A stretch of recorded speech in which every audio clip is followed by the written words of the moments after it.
오늘 저녁에 함께 보실 하나님 말씀은요. 우리가 주보에는 한 곳만 정해놨는데요. 하나만 좀 더 볼게요.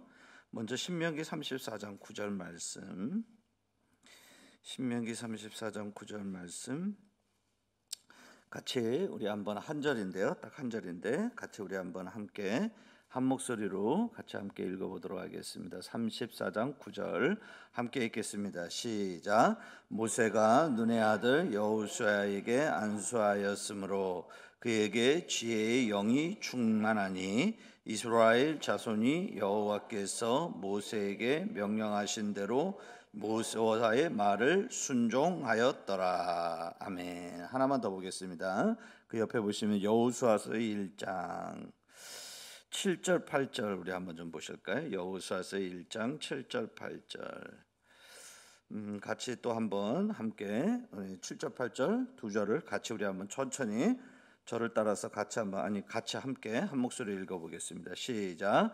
오직 강하고 극히 담대하여 나의 종 모세가 내게 명령한 그 율법을 다 지켜 행하고 우로나 좌로나 치우치지 말라. 그리하면 어디로 가든지 형통하리니 이 율법책을 내 입에서 떠나지 말게 하며 주야로 그것을 묵상하여 그 안에 기록된 대로 다 지켜 행하라.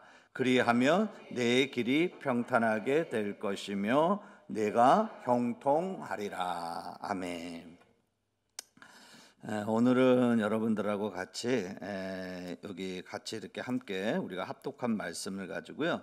말씀과 성령의 조화에 대해서 우리가 좀 같이 생각해 보려고 합니다.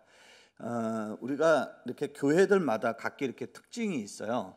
어떤 교회는 아주 은사를 강조하는 교회들이 있죠. 그러니까 저희 어렸을 때만 해도 은사를 강조하는 교회 하면은 어떤 교회냐면 여의도 순복음교회, 그렇죠.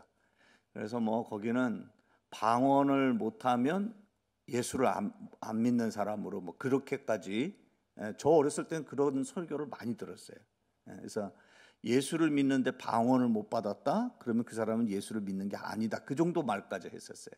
나중에는 이제 그 오순절파가 계속 이제 이단성 시비에 계속 시달리다 보니까 이제 나중에는 이제 그런 설교는 이제 다 사라지게 됐는데, 어쨌든 그런 은사를 좀 강조하는 교회가 있고, 또 어떤 교회는 제자 훈련을 강조하는 교회가 있죠. 그렇죠?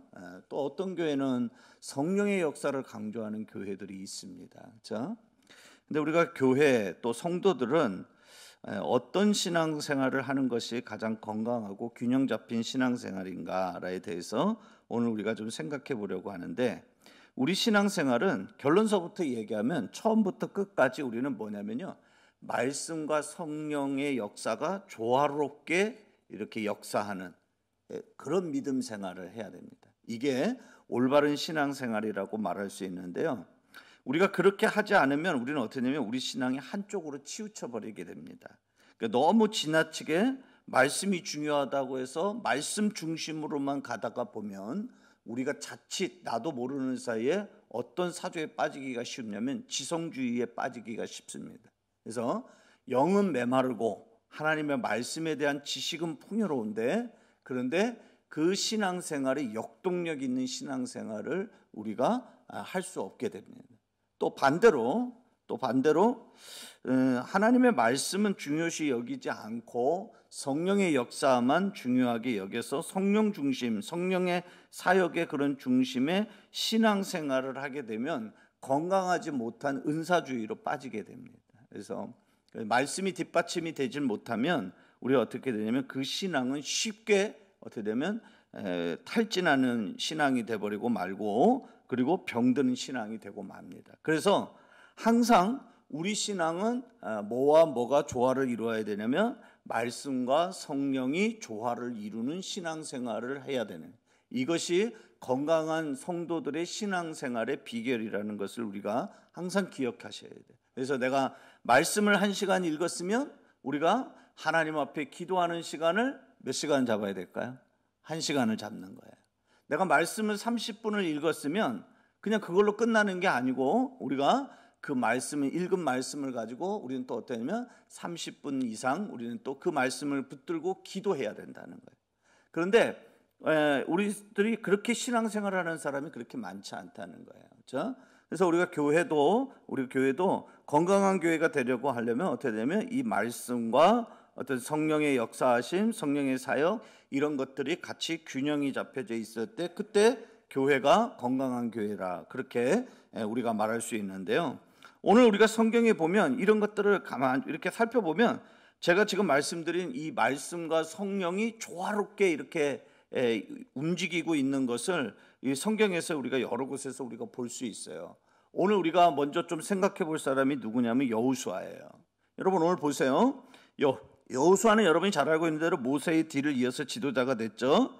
지도자가 된 그 여호수아에게 하나님이 강조하는 게 있었어요. 뭘 강조하셨냐면 오늘 우리가 읽었던 1장 7절 8절 그중에서 8절 말씀 한번 보시죠. 다시 한번 8절 말씀 우리 한번 좀 다시 한번 좀 읽어볼까요? 함께 읽겠습니다. 시작. 이 율법책을 내 입에서 떠나지 말게 하며 주야로 그것을 묵상하여 그 안에 기록된 대로 다 지켜 행하라. 그리하면 내 길이 평탄하게 될 것이며 내가 형통하리라. 아멘. 자, 7절서부터 8절에서 보면은 하나님이 새롭게 이스라엘의 지도자가 된 여호수아에게 하나님이 강조하시는 건 뭐예요? 말씀이에요, 성령이에요? 말씀을 강조하고 있어요. 그렇죠? 그러니까 오늘 우리가 했던 여기 8절에 있는 말씀 보니까 세 가지 강조하고 있어요. 첫 번째는 뭐였어요? 율법책을 내 입에서 뭐 하지 말며 떠나지 말게 해라. 이 말은 무슨 말이에요? 성경을 늘 율법 말씀을 하나님의 말씀을 내 입에서 떠나지 말게 하라는 말이 무슨 말이에요? 읽으라는 거예요. 읽으라는 거야. 여러분 성경을 자꾸 읽으셔야 돼요. 그래서 하나님 말씀을 여러분들이 자꾸 읽으셔야 돼요. 그래서 오늘 여호수아에게도 하나님 뭐라고 말씀하시냐면 내 입에서 떠나지 말라는 그 말은 무슨 말이냐면 네가 그 말씀을 자꾸 읽어라 그 얘기예요. 그 다음에 또 뭐라고 그랬어요? 그 다음에 주야로 그것이 뭐죠? 말씀이죠. 율법이죠. 율법책이죠. 주야로 율법책을 뭐 하라고요? 묵상하라. 그렇죠? 묵상하라는 말은 무슨 말이냐면 거기에 대해서 깊이 그 말씀의 의미를 생각하라는 거예요. 그렇죠? 하나님의 뜻이 무엇인지 그것을 잘 생각해야 된다. 그렇죠? 읽는 걸로만 끝나면 안 된다는 거예요. 읽는 것만 하면 안 되고 그 말씀을 여러분들이 자꾸 이렇게 묵상하는 거예요. 그러니까 한 번 읽고 휙 지나가면 이제 제가 새벽에는 의도적으로 이렇게 봉고차를 타고 오시는 분들에게는 그날 분량의 성경을 제가 이렇게 틀어드려요. 그래서 뭐 듣든지 안 듣든지 간에 그냥 그래도 한 번이라도 이렇게 지나가는 걸로라도 들으시면 좋겠다 싶어서 새벽에 운행하면서 그날 읽을 말씀을 제가 이렇게 틀어드려요. 근데 그걸로 끝나는 게 아니라고요. 어떻게 해야 되냐면 그 말씀을 한 번 읽고 끝나는 게 아니고 그 말씀을 자꾸 묵상해야 돼요. 마치 뭐가 아니면 소가 이렇게 여물을 먹고 나면 한 번 씹어서 먹고 넘어가면 끝나는 게 아니고 다시 끄집어내죠. 다시 끄집어내가지고 그 여물을 다시 또 씹어갖고 다시 넘긴단 말이에요. 그래야지 그게 그 여물이 소화가 잘 된단 말이죠. 그러니까 우리가 그 원리를 잘 배워야 돼. 그러니까 말씀을 그냥 읽고 지나가면 오늘 분량 다 읽었다 이게 아니고 그러라고 성경 일독하자고 하는 게 아니고요. 여러분들이 그 말씀을 잘 이렇게 묵상해보고 또 묵상해보고 또 묵상해보고 그러면 자꾸 이렇게 묵상하다 보면 그 내가 미처 깨닫지 못했던 것을 그 말씀을 통해서 우리가 깨닫게 되는 그런 은혜가 있다는 거예요. 자, 그 다음에 또 뭐라고 그랬어요? 그 다음에 뭐라고 얘기했냐면 그 안에 어디 안에? 율법책 안에. 그렇죠? 율법책 안에 기록된 대로 다 지켜 뭐 해라고요? 행하라. 그렇게 얘기했어요. 그러니까 그 뭐예요? 말씀을 실천하는 삶을 살아라. 그래서 여호수아에게 하나님이 얼마나 말씀을 강조하고 있는지를 우리가 볼 수 있죠. 근데 여러분 보세요. 제가 질문 하나 할게요. 여호수아가 그러면은 이 하나님의 말씀에 순종했을까요? 안 했을까요? 했을까요? 안 했을까요? 했겠죠. 하나님 말씀하시는데 했을까요? 그냥 했을 거예요. 분명히 했을 거예요. 그런데 제가 하나 더 질문할게요. 그러면 여호수아가 성경 말씀을 읽음으로 인하여서 그래서 그가 가나안 땅을 정복할 수 있었을까요? 그건 아니라는 거예요. 그건 아니라는 거예요.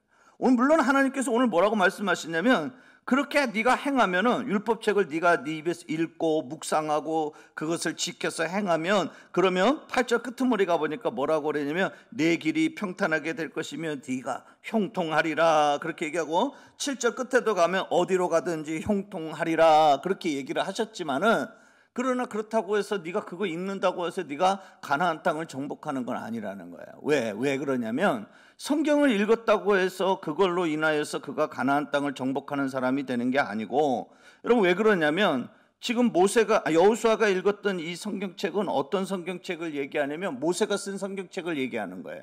그렇죠? 이 율법책은 뭘 얘기하냐면 모세오경을 얘기하는데, 모세오경에는 여러분 가만히 여러분들이 다 읽어보셔서 다 아시겠지만은 거기에는 여러분 아무리 우리가 눈을 씻고 찾아봐도 거기에 하나님께서 야 요단강은 어떻게 건너가는지 그 건너가는 방법이 모세오경에 나옵니까? 안 나옵니까?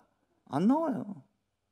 여리고성을 만나게 될 텐데 네가 여리고성을 어떻게 점령할 것인지에 대해서 하나님이 모세오경에다가 다 써놨어요? 안 써놨어요? 안 써놨어요. 그런 거 없어요. 그렇죠?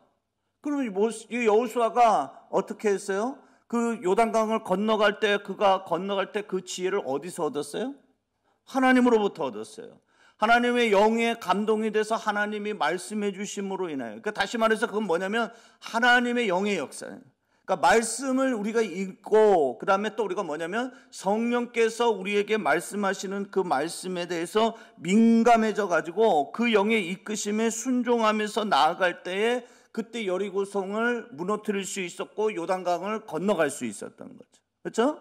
그 하나님의 영이 바로 뭐냐? 그게 뭐냐면 오늘 우리가 읽었던 신명기 34장 9절이에요. 아까 우리가 읽었던 말씀이죠. 다시 한번 우리 다시 한번 좀 읽어볼까요? 함께 읽겠습니다. 시작. 모세가 눈의 아들 여호수아에게 안수하였으므로 그에게 지혜의 영이 충만하니. 자, 여기까지만 보세요. 모세가 여호수아에게 안수했어요. 무슨 안수냐면 후계자 안수예요. 이제 네가 내 뒤를 위해서 후계자가 될 거다. 후계자 안수를 했는데 그 안수를 행할 때 여호수아에게 지혜의 영이 충만해졌단 말이에요. 그러면 이 지혜의 영은 모세가 준 지혜의 영이에요? 하나님이 주신 지혜의 영이에요? 하나님이 주신 지혜의 영이에요. 그 하나님이 주신 그 지혜의 영이라는 게 바로 뭐냐면 그게 성령을 얘기하는 거예요. 그런데 그 영이 오늘 성경에 보니까 어떻게 했다고? 여호수아에게 어떻게 했다고요? 충만하니 이렇게 말씀하고 있어요. 그러니까 하나님의 영에 성령에 강력하게 사로잡힌 사람이 누구냐면 여호수아예요. 그리고 하나님은 그런 여호수아에게 네가 성령으로만 충만하면서는 안 된다. 네가 어떤 사람이 되냐면 네가 말씀에 또 기반을 두고 있는 그런 믿음의 사람이 돼야 된다. 그래서 모세가 죽고 난 다음에 이제 본격적인 사역을 시작할 때 그때 하나님이 야, 너 이 율법책을 주야로 묵상해야 되고 네 입에서 떠나지 않게 해야 되고 이 가운데 기록한 것을 네가 지켜 행해야 된다. 그러면서 하나님이 지혜의 영으로 충만한 여호수아에게 그것만으로는 안 된다고 말씀하시면서 뭘 강조하고 있냐면 성경을 강조하고 있는 거예요. 그러니까 여기서 우리가 볼 수 있는 게 뭐냐면 빨리 깨달아야 되는 거죠. 아, 하나님은 우리에게 성령으로 충만하기를 원하시지만 그것만 가지고는 안 된다는 거야. 우리에게 또 뭐가 있어야 되냐면 말씀이 우리에게도 충만해져야 된다. 이것이 바로 건강한 믿음 생활을 하는 성도의 모습이구나라는 것을, 그것을 하나님이 우리에게 말씀해 주고 있는 것을 우리가 깨달아야 해요. 여러분, 오늘 이 여호수아만이 아니에요. 우리가 또 한번 생각해 볼 사람은 누구냐면 우리의 영원한 모델, 우리 신앙생활에 있어서는 우리는 이분이 우리에게서 전적인 모델이에요. 그분이 누구냐면 누구죠? 예수님이죠. 예수님은 어떠셨는가를 우리가 좀 생각해 봐야 되겠죠. 그렇죠? 예수님의 삶이 우리에게 매우 중요한데, 왜냐하면 우리는 예수님의 삶을 본받고 예수님 삶을 따라가야 될 사람이기 때문에 그런데요. 예수님도 이 땅에 오셔서 살아가실 때 어떤 삶을 사셨냐면 말씀과 성경이 조화롭게 균형을 이루시는 그런 삶을 살아가셨다는 것을 우리가 볼 수 있습니다. 자, 우리 한번 성경 하나 좀 볼게요. 네, PPT에는 없습니다. 마가복음 한번 봅시다. 마가복음 1장 27절. 마가복음 1장 27절. 자, 여기는 무슨 사건이냐면 마가복음에서는 예수님의 첫 번째 사역을 이걸로 얘기를 하고 있지만은 사실은 다른 복음서에서 보면은 예수님의 첫 번째 사역이 이 사역은 아니었어요. 그런데 마가복음에서는 예수님의 첫 번째 사역으로 이것을 기록을 하고 있어요. 그건 뭐냐면 가버나움에서 예수님이 행하셨던 일들을 기록하고 있는 거예요. 자, 그런데 거기 보니까 뭐라고 얘기하고 있냐면 27절 한번 같이 한번 좀 읽어볼까요? 27절 함께 읽겠습니다. 시작. 다 놀라 서로 물어 이르되 이는 어찌미냐 권위 있는 새 교훈이로다 더러운 귀신들에게 명한즉 순종하는도다 하더라. 아멘. 예수님이 가버나움이라는 곳에 들어가셔서 거기에 회당에 가셔가지고 뭘 하셨냐면요, 두 가지 사역을 하셨어요. 하나는 무슨 사역을 하셨냐면 말씀을 가르치시는 사역을 했어요. 근데 예수님이 말씀을 가르치시는데 그 가르침을 들은 회당 안에 모여있는 사람들이 다 놀랐어요. 입이 쩍 벌어진 거야. 와, 신비하다. 어디서 저런 지혜가 나올까? 어디서 저런 능력의 새 교훈의 말을 우리에게 전해주는 걸까? 지금까지 우리에게 가르쳐주던 그 회당장들에게서 듣지 못했던 그런 놀라운 하늘의 말씀이다. 그러면서 그들이 다 놀래. 예수님의 그 말씀을 듣고서 그들이 다 놀라는 거예요. 그리고 그 말씀을 가르치는 그곳에 어떤 사람이 있었냐면요, 더러운 귀신 들린 사람이 그 가운데 있었던 거예요. 근데 이 사람이 귀신 들린 사람이 성경에 이렇게 나오는 귀신 들린 사람들 특징을 보면 이 사람들은 뭐냐면 그 본색을 다 드러내요. 소리를 지르는. 이 회당 우리식으로 얘기하면 예배를 막 방해하는 거죠. 예수님이 그 회당에서 여러분 잘 아시는 대로 회당이 오늘날 그 예전에 그 회당은 그 지금 우리 이렇게 예배당 모습하고 거의 비슷해요. 그래서 이렇게 천정이 높습니다. 그래갖고 그때는 이런 마이크가 없잖아요. 육성으로 다 하니까. 그래서 이 소리가 이렇게 울려서 그래서 이렇게 그 안에 모여 있는 사람들이 다 그 소리를 균등하게 가까이 있는 사람이든 멀리 있는 사람이든 그 소리를 이렇게 들을 수 있도록 그런 구조로 다 이렇게 만듭니다. 근데 그렇게 회당에서 그렇게 예수님이 가르치시는데 거기서 턱 하고 튀어나오는 이상한 개팍한 소리를 왁 하고 지르면 예수님 말씀 사역이 어려워지잖아요. 그렇죠? 오늘 여기 보니까 그걸 누가 했냐면 귀신 들린 한 사람이 그 일을 행한 거예요. 그러니까 예수님께서 막 이제 귀신 들린 사람을 불쌍히 여기셔가지고 그래가지고 그 귀신 들린 사람에게 그 안에 들어가 있는 그 귀신을 예수님이 꾸짖어서 그 사람을 온전한 사람으로 예수님이 만들어 놓으신 거예요. 이걸 그 회당에 있는 사람들이 다 본 거예요. 그래서 이들이 오늘 놀란 게 바로 뭐냐면 뭘 가지고 놀랐냐면 예수님의 말씀의 가르침을 듣고서 이제까지 듣지 못했던 새 교훈이라고 하면서 그러면서 놀랬고, 그 다음에 또 예수님의 그 성령께서 하시는 강력한 치유의 사역, 역사하시는 성령의 그 역사하시는 그 모습을 보면서 귀신을 내쫓는 그 축사하시는 예수님의 그 일하시는 사역하시는 그 모습을 보니까 사람들이 다 놀라는 거예요. 그러니까 예수님에게 나타나는 말씀의 권세와 성령의 권세를 보고 그 가버나움 회당에 모여있던 사람들이 다 놀란 거예요. 그런데 오늘 우리가 좀 주목해서 볼 것은 무엇이냐면 예수님이 그 후에 예수님이 하신 말씀을 우리가 좀 주목해서 보려고 해요. 그 일을 하시고 나서 예수님이 행적이 어떻게 되냐면 우리가 잘 아는 대로 베드로 집에 가요. 거기 베드로 장모가 와 있었거든요. 열병에 걸려서. 그래서 예수님이 거기 가셔서 그 베드로 장모의 열병을 고쳐주고, 그리고 소문이 났어요. 무슨 소문이 났냐면 그 권세 있는 사람이, 말씀의 권세, 성령의 권세가 있는 사람이 베드로의 집에 와 있댄다. 소문이 나니까 동네 사람들이 다 몰려들었죠. 그 동네 사람뿐만이 아니라 이웃에 있는 동네의 사람들까지 다 몰려든 거예요. 그래서 예수님께서 그 사람들을 다 하려면 그 자기가 여기 성경에 보면 해질 때까지 예수님이 그 병자들을 다 위해서 예수님이 기도해 주셨다라는 말이 성경에서 나오고 있어요. 그래서 그리고 나서 예수님이 어떻게 하시냐면 또 새벽에 일어나서 예수님 기도하러 가시거든요. 그러니까 제자들이 예수님 찾아 나왔어요. 왜 찾아 나왔냐면 새벽부터 사람들이 또 몰려 들어오는 거야. 그러니까 그때 예수님이 하시는 말씀인데 무슨 말씀이냐면, 자, 우리 38절 한번 보십시다. 마가복음 1장 38절. 그 뒤에 가보면, 자, 1장 38절. 자, 계속 성경을 여러분들 자꾸 찾으시면서 함께 봅시다. 38절 함께 읽겠습니다. 시작. 이르시되 우리가 다른 가까운 마을들로 가자. 거기서도 전도하리니 내가 이를 위하여 왔노라 하시고. 아멘. 예수님 뭐라고 말씀하시냐면 자기를 찾는 제자들에게 뭐라고 말씀을, 야, 우리가 여기서 지체하지 말고 또 다른 마을로 가자. 근데 이유가 뭐였어요? 뭐 때문에? 전도하러 가잖아요. 전도하러 가는 거는 뭐냐면 말씀을 전하러 가시는 거거든요. 그렇죠? 예수님이 말씀은 여러분 잘 아시는 대로 지난 금요일 날 제가 얘기했죠. 예수님 첫 설교가 뭐라고 그랬어요? 하나님 나라 때가 가까웠느니라. 그렇죠? 회개하라. 천국에 가까워졌느니라. 그렇죠? 예수님이 그거 첫 설교가 예수님 그거였어요. 예수님 가르치실 때, 무리들을 가르칠 때 3년 반 동안 공성에 사역하실 때 그때 가르치던 말씀이, 주된 말씀이 다 뭐냐면 하나님 나라에 관한 일이에요. 그 제가 얘기했잖아요. 그리고 예수님이 부활하시고 나서 40일 동안 제자들하고 있을 때도, 그때도 예수님은 뭘 가르치셨냐면 하나님 나라의 일에 대해서 가르치셨다. 그러니까 예수님은 항상 뭐냐면 말씀을 전하신다는 건 뭘 얘기하냐면 하나님 나라를 전하시는, 하나님 나라에 관한 말씀을 예수님이 전하신 것이라고 여러분이 생각하시면 되는데요. 그런데 잘 보세요. 여기 보니까 예수님이 뭐라고 하냐면, 뭐 어찌됐든 간에 거기 가서도, 우리가 거기서도 전도해야 되겠다. 내가 전도하는 이 일을 위해서 내가 왔다. 예수님이 그렇게 말씀하셔요.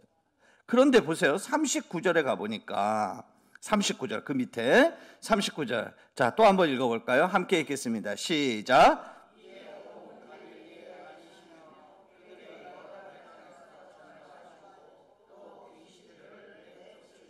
아멘. 자, 보세요. 예수님이 그렇게 말씀하시고 온 갈릴리에, 말씀하신 대로 온 갈릴리에 다니시면서 그들의 여러 회당에서 뭐 하셨다고요? 전도하셨어요. 그럼 이건 무슨 사역을 얘기하는 거예요? 말씀 사역을 얘기하는 거예요. 그런데 예수님은 말씀 사역만 하고 끝내느냐? 그런지 아니하고, 거기 보니까 39절에 가보니까 그 일을 하시면서 또 뭐를 내쫓으셨어요? 귀신들을 내쫓으셨어요. 이건 무슨 사역이에요? 성령의 사역이에요. 그러니까 잘 보세요. 제가 뭘 얘기하려고 그러냐면, 예수님의 사역을 여러분 잘 보시면 우리가 거기서 배워야 되네. 예수님이 말씀을 가르치는 일을 위해서 오시기도 하셨지만은, 그렇다고 해서 예수님은 그 일만 하셨던 게 아니라는 거예요. 예수님은 말씀 사역도 하시고 무슨 사역도 하시냐면 성령의 사역도 예수님은 병행하면서 그 일을 같이, 그 일을 행하면서 나아가신 분이 바로 우리 예수님이에요. 여러분, 동전의 양면 같은 거예요. 한쪽 면에 동전의 앞면이 있고 뒷면이 있는데, 동전의 앞면과 뒷면은 떨어지지 않아, 뗄래야 뗄 수가 없는 거예요. 같이 붙어 있어야 동전이죠. 그렇죠? 마찬가지로 예수님은 어떠냐면, 예수님은 항상 사역이 어떠냐면 그렇게 동전의 양면과 같은 그런 사역을 예수님이 하셨다는 거예요. 말씀 사역을 하시면서 동시에 예수님이 거기에 따라오는 게 뭐냐면 성령의 사역이 같이 병행해서 동시에 같이 그 사역들이 이루어졌다는 거예요. 그러니까 여기서 우리가 배워야 될 게 뭐냐면, 그 예수님의 그 모습을 보면서 우리 신앙도 어떻게 해야 되냐면, 우리 신앙도 하나님의 말씀을 배워야 하면서 동시에 우리가 뭐냐면 성령의 충만함을 위해서 성령의 역사하시는 그런 하나님의 역사를 기대하는 그런 기도를 우리가 또 동시에 하나님 앞에 행할 줄 아는 사람, 그게 바로 어떤 사람이냐면 예수님을 닮아가는 성도의 모습이고, 그 모습이 건강한 성도의 모습이다라고 말할 수 있다는 거예요. 그러니까 우리가 항상 그래야 되는 거예요. 제가 그래서 앞서도 얘기했죠. 서두에 얘기했지만, 내가 성경을 오늘 30분을 읽었으면 여러분 반드시 뭐가 같이 병행해야 되냐면요, 그 말씀을 가지고서 여러분들이 하나님 앞에서 기도해야 해요. 30분 이상 기도를 하는 거예요. 내가 오늘 말씀을 10분을 읽었으면 그 말씀 10분 읽은 것으로 만족해하지 말고, 우리가 어떻게 해야 되냐면 그 말씀을 붙들고 10분 이상 내가 하나님 앞에 성령이 충만함을 달라고, 내 안에서도 성령께서 강하게 역사해 달라고, 그렇게 하나님 앞에 기도하면서 나아가는 그런 신앙인은요 절대로 여러분 말씀이 떠난 그런 은사주의 신비주의 신앙생활을 하지도 않고, 또 지나치게 말씀만 붙들고 성령의 사역은 완전히 제외시켜가지고 메마르고 건조한 어떤 교조주의 같은 그런 신앙인으로 우리가 변질되지 않는다는 거예요. 그래서 우리가 항상 역동력이 있고 생동감 있는 그런 믿음 생활을 우리가 하려고 하면 여러분이 항상 기억하셔야 돼요. 오른손에는 말씀, 왼손에는 기도. 성령께서 역사하시는 그런 하나님의 사람, 말씀이 나를 지배하는 삶, 이런 삶이 나의 삶이 되게 해달라고 하나님 앞에 간구하고, 이것이 우리 삶에서 조화롭게 이루어져 가는 균형 잡힌 성도의 모습이 되게 해달라고 하나님 앞에 기도하는 우리 모두가 되기를 주님의 이름으로 축원합니다. 아멘. 자, 예수님은 하나님의 아들이셨음에도 불구하고 이 땅에서 계시는 동안에 예수님은 어떻게 하셨냐면요, 이 성령의 능력의 사역을 아주 무척 강조하셨어요. 아까 그 말씀에 관한 사역은 제가 여러분에게 설명해 드린 것 같이 예수님은 항상 어땠냐면 첫 설교가 하나님 나라에 관한 말씀이었다고 그랬죠. 한번 우리 말씀 한번 찾아보실까요? 자꾸 우리가 그런가 안 그런가, 그건 세례 요한이 한 말이 아닌가, 우리는 그런 생각을 하는데, 마태복음 4장 17절 한번 가보시다. 마태복음 4장 17절.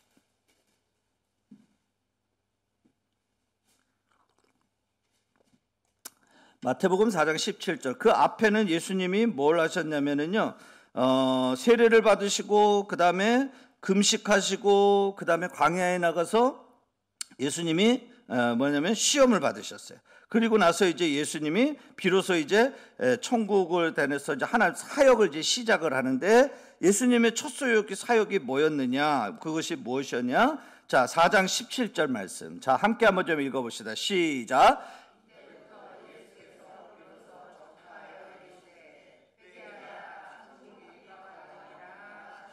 아멘. 예. 여기 보니까 보세요. 이때부터 이제 공생의 사역 초기를 얘기하는 거예요. 그때부터 예수님이 전파하셨어요. 말씀을 전파하시는 사역을 하셨어요. 근데 그 말씀을 전파하시는 사역이 뭐였냐면 회개하라, 뭐가 가까웠느니라, 천국이 가까이 왔느니라. 그렇죠? 예, 이 말씀. 그래서 예수님은 항상 하나님 나라에 관해서 전하시고 선포하시고 그걸 가르치신 분이 우리 예수님의 말씀 사역이었어요. 그렇죠? 지난 금요일 날에도 우리가 봤지만은 또 제자들하고 40일 동안 함께 계실 때에도 사도행전 1장 3절에 가보니까, 끄트머리에 가보니까 하나님의 일에 하나님 나라의 일에 관하여서 말씀을 가르치셨다라고 하는 것을 우리가 지난 금요일 날 우리가 한번 같이 보셨어요. 자, 그런데 예수님은, 제가 오늘 조금 여기서 좀 깊이 생각하려고 하는 것은 뭐냐면, 하나님의 아들이신데도 불구하고 예수님이 이 땅에 계시는 동안에 어떠냐면 말씀을 가르치시면서 동시에 성령의 능력으로 성령의 역사하시는 그런 사역을 하시기 위해서 힘쓰셨다는 거예요. 제가 다른 설명하는 것보다 그냥 성경을 보는 게 나을 것 같아요. 자, 사도행전 10장으로 한번 가봅시다. 사도행전 10장. 사도행전 10장. 정신없어요. 38절. 이 10장 말씀은 뭐냐면 베드로가 고넬료 집에 갔어요. 고넬료 집에 가가지고 거기 가서 이제 고넬료에게 이제 세례를 주기 전에 베드로가 고넬료에게 그 모인 가족들에게 설교하는 장면이에요. 자, 그런데 거기에 뭐라고 얘기하냐면, 자, 38절 한번 같이 한번 좀 읽어봅시다. 함께 읽겠습니다. 시작. 하나님이 나사렛 예수에게 성령과 능력을 기름부터 다셨음에 그가 두루 다니시며 선한 일을 행하시고 모든 사람을 고치셨으니 이는 하나님이. 아멘. 자, 보세요. 여기 보니까 뭐라고 얘기하고 있어요? 하나님이 예수님에게 뭐와 뭐를? 성령과 능력을, 성령의 능력을 얘기하는 거예요. 그것을 어떻게 하셨다고요? 기름 붓듯이 하셨다.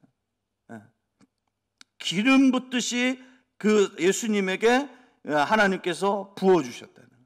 그러니까 예수님이 그 뒤에 가보면 막 선한 일을 하고 마귀에게 눌린 사람들을 막 고치시고 막 이런 일들을 하실 수 있었던 것이 뭐 때문이냐면 하나님께서 그 예수님에게 뭐를 부어주셨기 때문에 성령의 능력을 부어주셨기 때문에. 그렇죠? 그러니까 여러분 보세요. 예수님은 하나님이에요. 그런데 하나님의 아들이신 예수님조차도 어떠냐면 그가 성령의 사역을 하기 위해서 하나님 아버지로부터 뭐를 받아야 된다는 거예요? 성령의 능력을 받아야 된다는 거예요. 그래서 그 기름 붓듯이 부어주시는 그 능력으로 그가 예수님이 성령의 사역을 하셨다라는 거예요. 그걸 오늘 우리가 볼 수 있는 거예요. 그렇죠? 그리고 예수님은 그 성령의 그 능력으로 사역을 감당하시는데 또 예수님은 어떠신 분이냐면 철저하게 예수님은 어떤 분이냐면 성령의 인도하심을 따라서 사역을 하시는 그런 분이었다는 거예요. 자, 한번 보실까요? 사도행전 14장으로 한번 가보세요. 14장 3절. 자, 14장 3절. 자, 같이 한번 이렇게 함께 읽겠습니다. 시작. 두 사도가 오래 있어 주를 힘입어 담대히 말하니 주께서 그들의 손으로 표적과 기사를 행하게 하여 주사 자기 은혜의 말씀을 증언하시니. 아멘. 이 지금 두 사도는 예수님의 제자인 바울과 바나바를 얘기를 하는 겁니다. 근데 오늘 이 사람들의 이들의 사역은 누구에게서 배운 사역이냐면 그 예수님을 통해서 또 예수님의 제자들을 통해서 배운 사역들이었어요. 그런데 이들의 사역이 어떤 사역이었냐면 여기 보니까 뭐라고 했냐면 주를 힘입어서 담대히 말하는, 그러니까 이게 뭐냐면 말씀 사역을 했다는 거예요. 그런데 여기 보니까 또 뭐라고 얘기하냐면 주께서 그들의 손으로 표적과 기사를 행하게 하여 주사 자기 은혜의 말씀을 증언하시니 라고 얘기하면서 성령의 사역을 행하였다는 그것을 오늘 우리가 볼 수 있어요. 그러니까 이게 지금 예수님이 하신 걸 그대로 쫓아가는 거예요. 근데 아까 제가 뭘 얘기하려고 했냐면 예수님은 성령의 능력으로 사역하시는 것뿐만이 아니라 그 다음에 순간순간마다 성령께서 자기를 이끌어 가시는 그 말씀하심 앞에 예수님은 어떻게 하시냐면 그 인도하심에 예수님은 거절하지 아니하시고 그 인도하심을 따라가는 사역을 하셨던 분이 바로 누구냐면 예수님이었고, 그리고 그 예수님을 따라서 사도들도 어떻게 하냐면 동일하게 예수님처럼 그런 사역을 하셨다는 거예요. 그러니까 우리가 이것을 보면서 우리는 항상 기억해야 될 게 뭐냐면 예수님도 말씀과 성령의 사역을 하셨고 제자들도 말씀과 성령의 사역을 하셨다. 그렇다고 한다면 나는 어떤 신앙생활을 해야 되는가? 내가 만약에 내가 교회의 사역자 아닙니까? 우리가 교회 사역자 아닙니까? 우리가 교회에서 일을 맡은 사람들 아니에요? 그렇죠? 사역자라고 하면은 뭐 목사님, 전도사님들만 사역자가 아니고 우리가 직분을 받은 모든 성도들이 다 뭐냐면 사역자예요. 하나님 나라의 몸된 교회를 위해서 우리가 일하는 사역자예요. 부름을 받은 일꾼들이에요. 그러면 우리는 사역을 행해야 되는가? 그걸 오늘 우리는 여기서 봐야 된다는 거예요. 누구를 통해서? 예수님을 통해서. 예수님을 본받은 제자들의 모습을 통해서. 그러니까 우리도 어떻게 해야 되냐면 내가 정말 이 교회 안에서 내게 맡겨진 그 사역을 내가 성실하게 잘 감당하려면 내가 어떻게 해야 되냐면 말씀과 기도가 평행이 되는 삶, 말씀과 성령이 같이 하는 삶, 그런 사역을 행하여야지만이 내가 진정한 그런 예수님을 닮은 사역자가 되는 것이고 건강한 성도의 모습이 될 수 있다는 거예요. 이걸 우리가 분명하게 확실하게 우리가 알고 있어야 돼요. 구역을 맡은 구역장이 여러분 뭐 해야 되냐면 구역장은 말씀을 끌어가야 되거든요. 말씀 나눔을 끌어가야 되거든요. 그러니까 구역장은 어떻게 해야 돼요? 그 말씀에 대해서 잘 훈련을 받아야 돼요. 말씀에 대한 지혜가 있어야 돼요. 그렇죠? 그런데 구역장은 말씀만 가르치는 게 구역장이 아니에요. 구역장은 어떻습니까? 내게 붙여진 그 구역 식구들의 영혼을 책임지는 사람이에요. 목사와 같이 함께 동역하는 사람들이에요. 그러니까 그 영혼들을 위해서 우리가 뭐 해야 되는 거예요? 그 영혼들을 위해서 기도해야 되는 거예요. 그러니까 구역장의 사역에는 반드시 뭐가 아니면 말씀만 쫓아가는 것이 아니고 뭐도 같이 따라와야 되면 성령의 역사하심도 따라와야 된다는 거죠. 그래야지만이 우리가 온전한 구역장으로서 하나님이 기뻐하시는 아름다운 일꾼으로 우리가 쓰임을 받을 수 있다는 거예요. 내가 교사예요. 교사는 뭐예요? 말씀을 가르치는 교사예요. 그걸로만 끝나면 안 된다는 거예요. 뭐를 떠야 되냐면 우리가 어떻게 하냐면 성령의 역사하심을 보일 수 있고 그 성령의 역사하심을 나타낼 수 있는, 가르칠 수 있는 그런 교사가 돼야 된다는 거예요. 그죠? 그것이 진정한 교사라고 말할 수 있는 거예요. 그게 바로 예수님을 본받는 진정한 선생님의 모습이다라고 그렇게 말할 수 있는 거죠. 그렇죠? 바울도 나중에 가보면 뭐라고 하냐니까 그는 어떤 사역을 했냐면 데살로니가전서 1장 5절에 가보니까 이렇게 말하고 있어요. 이거 제가 읽을게요. 우리 복음이 너희에게 말로만 이른 것이 아니라, 데살로니가 교회 성도들에게 얘기하는 거예요. 내가 너희들에게 복음을 전했다, 복음을 가르쳤다. 그런데 우리는 그것을 말로만 하지 않았다. 그러면서 뭐라고 얘기하냐면 능력과 확신으로, 성령과 성령의 큰 확신으로 된 것이다. 너희들에게 가서 복음을 전하고 너희들에게 가서 말씀을 가르치고 너희들에게서 여러 가지 일들이 일어날 때 그때 그 일들이 다 뭐로 하냐면 내가 성령의 능력으로, 그렇죠? 내가 그 일들을 행하였다. 그러면서 그것에 대해서는 나중에 가보면 데살로니가 1장 후반부에 가면 그 일에 관하여 너희들이 증인이다. 바울이 그렇게 말할 정도로. 그러니까 바울이 어떤 사역을 했는지를 우리가 정확하게 알 수 있는 거죠. 그러니까 우리가 이것들을 보면서 반복해서 얘기해요. 그렇구나. 내가 어떤 신앙인이 되어야 되냐면 말씀과 성령이 균형이 있는 그런 신앙인이 되어야 되는구나.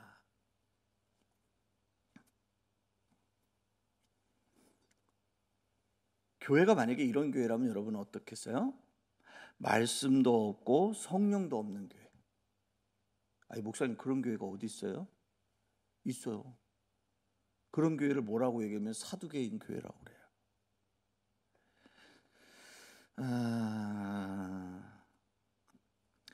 사두개인들은 여러분 잘 아시는 대로 누군지 아시죠? 제사장들 출신들이 만들어 놓은 그런 파벌들 아닙니까? 이 사두개인 사람들이 예수님을 시험을 했어요. 무슨 시험을 했냐면 유대인들의 독특한 관습이 하나 있죠. 뭐가 있냐면 형제들이 이렇게 결혼을 했는데 그 형제가 큰 아들이 결혼을 해서 자식이 없으면 그러면 어떻게 합니까? 밑에 동생이 그 이어서 자식을 해야 돼요. 그런데 이 사두개인들이 뭐 가지고 이 예수님을 시험했냐면 7형제가 있는데 7형제가 다 자식을 낳지 못하고 다 죽었습니다. 그러면서 예수님에게 질문을 하기를 뭐라고 얘기하냐면 당신의 그 나라에 가면 그러면 그 여자는 누구의 아내입니까? 라고 물어봐요. 그러니까 예수님이 그들이 그 자기를 시험하신다는 것을 예수님이 아시고 그때 예수님이 뭐라고 말씀하시냐면 이렇게 말씀하시죠. 뭐라고 말씀하냐면 따라해 봅시다. 너희가 성경도 모르고 하나님의 능력도 모르는구나. 너희들과 예수님이 말씀하시는 건 그거예요. 그 사두개인들을 향하여서 정확하게 말하면 너희들은 성경을 모르는 사람이다. 하나님에 대해서 전혀 모르는 사람이다. 그러니까 너희들이 이렇게 말도 안 되는 얘기를 하지. 그러면서 예수님이 설명하시죠. 그 나라에서는 시집가고 장가가는 게 있다 없다? 없다. 그 말씀하시죠. 그렇죠? 그래서 그 사두개인들이 바로 그랬어요. 하나님 말씀도 모르고 성령의 역사도 모르는 그런 사람들이 사두개예요. 그러니까 그런 교회가 되면 그거는 우리 주님 앞에서 책망받는 교회가 되는 거예요. 반대로 말씀은 없는데 성령의 능력만 있는 교회. 그렇죠? 성령의 은사만을 추구하는 교회를 말할 수 있을 것 같은데요. 그런데 성령의 은사는 여러분 항상 여러분 기억하셔야 돼요. 말씀과 같이 가지 않으면요, 그 성령의 은사는 길게 가지 않아요. 그리고 그 성령의 은사는 반드시 그 공동체에 뭐를 하냐면 덕을 세우지 못하고 해를 끼쳐요. 이게 명확한 사실이에요. 고린도 교회가 그랬잖아요. 그렇죠? 그래서 고린도 교회 성도들에게 바울이 막 그들을 가르치죠. 뭐라고 가르쳐요? 왜 이렇게 어린아이 같냐? 어린아이 같지 되지 마라. 그러면서 너희들이 가진 은사는 교회의 덕을 세우는 일에 쓰여져야 된다 하면서 그냥 막 그 고린도 교회 성도들에게 가르쳐요. 고린도 교회가 뭐냐면 말씀이 빈약했던 교회였어요. 말씀으로 성숙하지 못한 교회였어요. 그런데 희한하게도 은사는 많이 나타나는 그런 교회였단 말이에요. 그런데 그래서 그 교회가 건강한 교회였냐? 그렇지 못했다는 거죠. 아주 혼란스러웠다는 거예요. 무질서한 교회였다는 거예요. 그러니까 우리가 교회가 말씀이 없고 은사만 막 이렇게 하면 그러면 이 교회가 아주 혼란스러운 교회가 되는구나 라는 걸 우리가 알아요. 또 한 가지는 어떤 교회가 있냐면 말씀은 있는데 성령의 능력이 나타나지 않는 교회. 근데 사실은 이건 불가능한 거예요. 왜냐하면 여러분 말씀이 있다라는 건 말씀이 이렇게 온전하게 선포가 된다는 얘기인데, 말씀이 온전하게 선포가 된다는 거는 그건 바로 뭐냐면 성령께서 일하신다는 걸 나타내는 거거든요. 근데 이제 그냥 제가 여러분들에게 이해를 좀 돕기 위해서 이게 뭐 말씀은 있는데 성령이 없는 교회, 이런 교회에 대해서 한번 우리가 좀 생각해 보자고 이제 그렇게 얘기하는데, 만약에 그런 교회가 있다고 한다면 불가능한데, 만약에 그런 교회가 있다면 그런 교회는 어떤 교회냐면요, 성령의 능력을 무시하거나 아니면 성령의 능력을 소홀하게 하는 그런 교회예요. 그래서 성령을 소멸하는 죄를 범하는 그런 교회가 되기가 쉽다는 거예요. 그러니까 그것도 건강하지 못하다는 거죠. 그럼 바람직한 교회는 어떤 교회냐? 어떤 교회가 바람직한 교회예요? 따라해 봅시다. 말씀도 있고 성령의 역사도 있는 교회. 아멘. 이게 바람직한 교회. 이게 누구를 통해서 우리가 알 수 있냐면 예수님의 사역이 그랬잖아요. 다른 거 볼 거 없어요. 예수님이 그렇게 하셨어요. 예수님은 항상 말씀이 가르치는 곳에 성령의 역사가 따라갔어요. 성령의 역사가 나타났다. 그러니까 우리 교회도, 여러분, 우리 교회도 건강한 교회가 돼야 되고 균형 잡힌 교회가 돼야 되는데, 그러려면 우리 교회가 어떤 교회가 돼야 되냐면 이 마지막 네 번째, 말씀도 살아있고, 그렇죠? 성령의 역사도 나타나는 그런 교회, 이것이 조화롭게 나타나는 교회, 그런 교회로 우리 올리브교회가 세워지면 그 교회가 정말 칭송받는 교회가 되고, 그런 교회가 우리가 부흥 아무리 제가도 그냥 그것이 저절로 부흥이 되는 그런 교회가 될 줄로 믿습니다. 아멘. 그래서 우리는 어떻게 하냐면 우리가 하냐면 이게 잘 유지가 잘 돼요.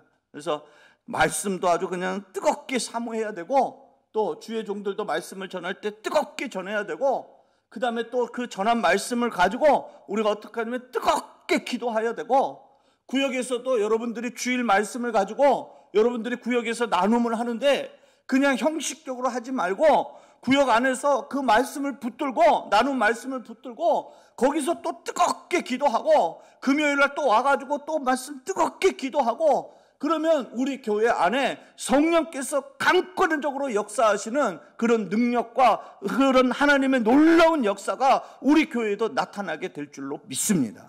아멘? 여러분, 그렇게 우리가 정말 사모하는 마음을 가지고, 기대하는 마음을 가지고 우리가 그렇게 해야 된다는 거예요. 그게 바로 뭐냐면 교회를 세우는 거예요. 내 신앙생활에 우리가 그렇게 돼야 돼요. 우리 신앙생활이 그래야 되는 거예요. 말씀을 들을 때도 여러분들이 뜨거운 마음을 가지고 말씀을 들으려고 해야 되고, 그 다음에 들은 말씀을 가지고 하나님, 저 말씀을 내가 통해서 깨달았는데 하나님, 내 안에서 먼저 그 말씀대로 그 말씀이 실현되는 은혜가 있게 해달라고 뜨겁게 기도하고, 우리 교회 안에 그런 역사가 나타나게 해달라고 뜨겁게 기도하면, 그러면 우리 교회는요 부흥 안 할래야 안 할 수 없는 그런 복된 교회가 될 줄로 저는 믿습니다. 아멘. 그래서 우리 항상 되면 저는 그래요.